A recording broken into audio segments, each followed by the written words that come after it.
I used Windows for years and I never planned to switch, but once I started traveling full-time, everything changed. I moved to a Mac setup and what I discovered honestly surprised me. Now I don't think I can never go back.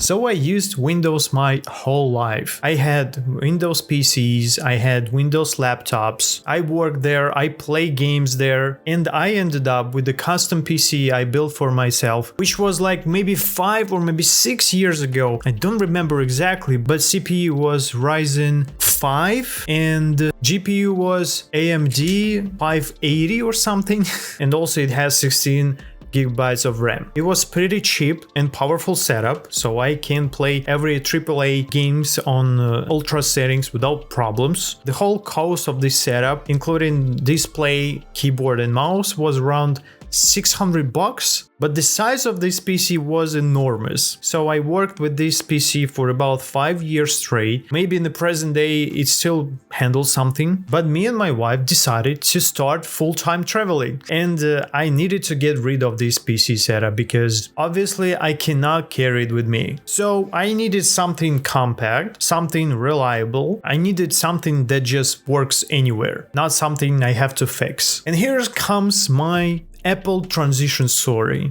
At that time, of course, I've been using an iPhone, but my first Apple working device was MacBook Pro M1. It was 8 gigs of RAM and 512 storage. So pretty basic setup. And when I switched, I was amazed. It was super powerful, much powerful that I already have PC. For example, rendering videos on YouTube. And yes, I'm working full time on YouTube. So I'm editing every day, and rendering on MacBook Pro was much faster, like twice as faster than rendering on my PC. So I sold my PC and started traveling. Along with the MacBook, I bought an Apple Watch. I'm still using them. So as you can see, that's the simple Apple Watch SE I got in 2022, and it's still actually good. I charge it once per 2 days. I didn't want to upgrade, at least yet. Of course, I got the AirPods. Right now I'm using where they are. AirPods Pro, first version, and with noise cancellation, and they are amazing. Also got in 2022. Noise cancellation is super good, so I don't know how to live without this thing, especially in an airplane. And after maybe years of traveling, I bought a Mac Mini because I'm tired of fighting with my wife for this MacBook. So yeah, I bought myself a Mac Mini just as an experiment. I didn't see the reason why we need to buy another one MacBook, as we already have one. So right now, my main working station is Mac Mini setup with portable display, Magic Keyboard, and Magic Trackpad. Of course, it wouldn't work in that well if there's no system behind it. So I built my own system which helps me in travel and my daily life. I made it as a Notion template, so if you're interested about it, link will be in description. Pretty helpful thing for travelers. So I didn't plan to go all in and buy everything from Apple, it just happened. But when I built the whole ecosystem, Apple ecosystem, I just amazed how it works. So let's talk more detail about it. So let's start from the AirPods. It's just simple headphones, but the huge benefit is that they're working seamlessly within all my devices. For example, if I'm in those headphones and I'm using my Mac Mini, I can, for example, grab my phone and my AirPods instantly will connect to it. And if I play something on my phone, I will hear it in my AirPods. If I want to go back to the Mac Mini, it will instantly switch to the Mac Mini. So I don't need to manually switch it in settings, which is amazing. And I found out this feature just suddenly. It just works without setting up, and this is the huge benefit as for me in Apple ecosystem. I was amazed about feature which is copy paste or something. For example, I can copy something on my Mac Mini and I can just paste it in my device, in my Apple, for example, or in my Apple Watches, whether it's images or text or whatever. For example, one interesting thing happened with my Apple Watches. As you guys can see, I have a Magic Keyboard, but this one without Touch ID.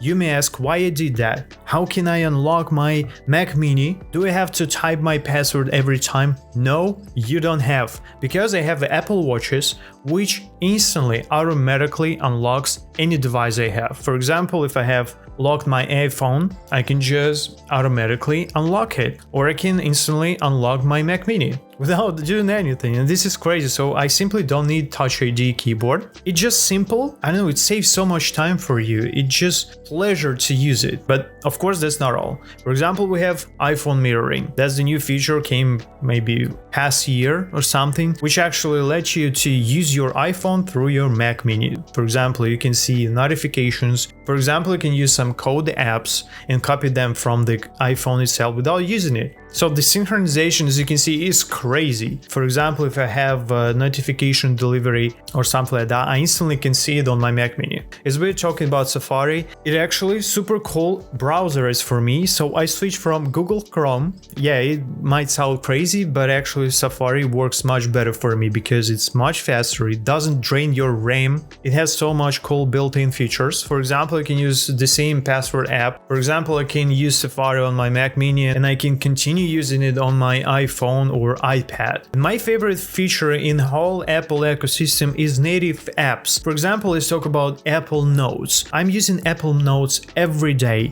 Every time I have hundreds, I have maybe thousands of notes there. I'm writing my book also in Apple Notes. I can imagine the app which will be super fast, simple, and powerful at the same time, which will synchronize between all devices I have. I can, for example, take my notes from my Apple Watch. I can continue editing on my iPhone. I can continue doing it on my Mac Mini. Actually synchronize in just seconds, so you don't need to wait. You don't have any loads, you don't have anything, you don't need the internet to use it. And maybe we have a lot more features in Apple ecosystem that I don't know. Write them down in the comments if you know something interesting there. But if you just start using different Apple devices, it feels like all my devices are one system. And this actually shifted my productivity. So I have less friction. For example, when I was using my PC on Windows, I have a lot of bugs, lags, something feels inconvenient, especially transfer documents to the PC. Using Apple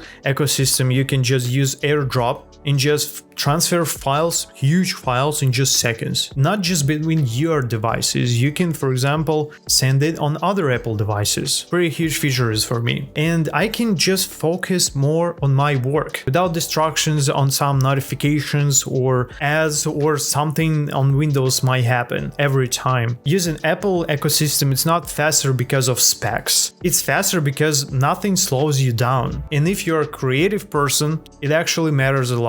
For example, I'm using Mac Mini M2 and the performance of this tiny machine is enormous. Actually, I don't know, I'm using this Mac Mini for about 3, maybe 4 years already, and it still handles everything. I can play AAA games on it. I can edit 4K videos without problems. The rendering is like instant, super fast. My Premiere Pro, for example, starts in just 5 seconds. My Mac Mini, for example, and MacBook as well, are silent, so you don't hear anything. And of course, battery life. MacBook Pro lasts so long. 24 hours, you can use it even more if you don't overload it. Maybe a few days you can do that. I had a Windows laptop which can run only 1 hour on the one single battery, which will be that size. Apple devices are super energy efficient.